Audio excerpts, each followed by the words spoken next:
Hello, good day, my glorious families, and welcome you to today's chapter of the day. So today's chapter is in the continuation in the book of Job, and today we are reading chapter 26. Let's quickly refresh our memories. In chapter 25, Peter was the last person that spoke, and he said, how can a mortal be righteous before God? So indirectly, he was challenging or accusing Job of being righteous, or of feeling, he felt Job was feeling too righteous. So now Job responded. Here Job is replying in chapter 26, God's majesty is unsearchable. Then Job answered, how you have helped one who has no power, how you have assisted the harm that has no strength, how you have counseled one who has no wisdom, and given much good advice, with whose help have you uttered words, and whose spirit has come forth from you. The shades below tremble, the waters and their inhabitants.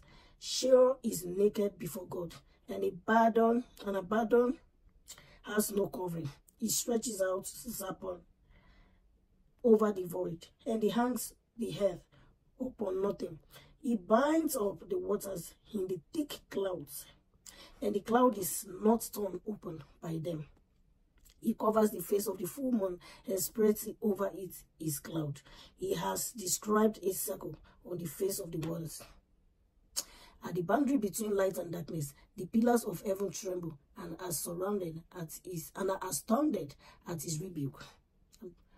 I'm trying to see if I'm on the right. Okay, yeah, that is rebuke. Verse 12. By his power he stilled the sea. By his understanding he struck down Rahab. By his wind the heavens were made fair. His hand pierced the fleeing serpent. These are indeed but outskirts of his ways, and how small a whisper do we hear of him. But the thunder of his power, who can understand? So chapter 26, stop right there. I want to read some of these emphases. They said Palestine has thunderstorms with flashes of lightning in the spring and fall. People in Bible times saw them as an act of divine power. Some passages in the Bible mention thunder as the voice of God and lightning as a spear of sword of God. This might be for probably chapter 27, because this has nothing to do with chapter 26. Anyway, here it's in chapter 26, Job is trying to describe how unsearchable God Almighty is. God's majesty is unsearchable.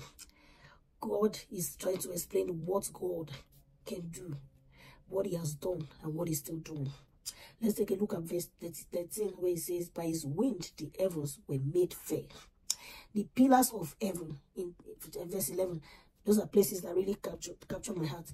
The pillars of heaven tremble and are astounded by his rebuke. By the power he stilled the sea. Where else? Let me see another place. He said, he binds up the waters in his thick cloud. He binds up the waters in his thick cloud, and the cloud is not torn open by them. Wow.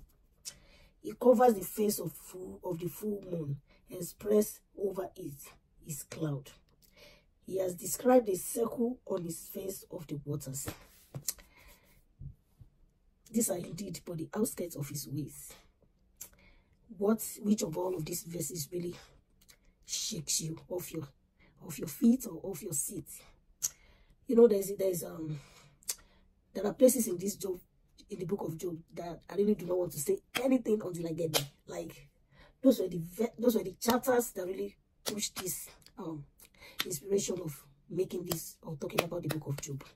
And I will encourage you all, if you're watching, don't mind my voice, I will encourage you, if you're watching, to please, even if it's only one of the chapters you have joined us, you did not join at all, I want to encourage you to read the book of Job so that you have a different perception or a different conclusion. When I was much younger, in faith, in age, in life, I was thinking that the book of Job is all about a man that loses everything, and that was it. That the book of Job is a book of sorrow, is a book of sadness. In fact, as a matter of fact, I really do not wish to know about it, because each time I hear about a man losing 13 children, losing all his possessions, losing, you know, it makes me sad. So each time I hear book of Job, I don't even want anybody to say anything about it until I experience it myself. And I want to encourage you. I want to encourage us. What it's out. Hold on. Let me round up my video. Okay, so thank you so much. I want to encourage you to read the book of Job. Not only the book of Job. Try to read any chapter in the Bible and make it an assignment. And finish them, because if you don't experience Bible, especially in these days, in this age of Christianity, you will lose your track. You will lose your way. You will not even know where you belong, because there are too many things people are saying everywhere. And pastors are kind of failing. Some pastors are failing, and that is discrediting other pastors. I'm sorry I will not be able to finish this video. Thank you so much for watching. I love you all. The kids are all home today. And I'm sorry. You can hear some background. Bye.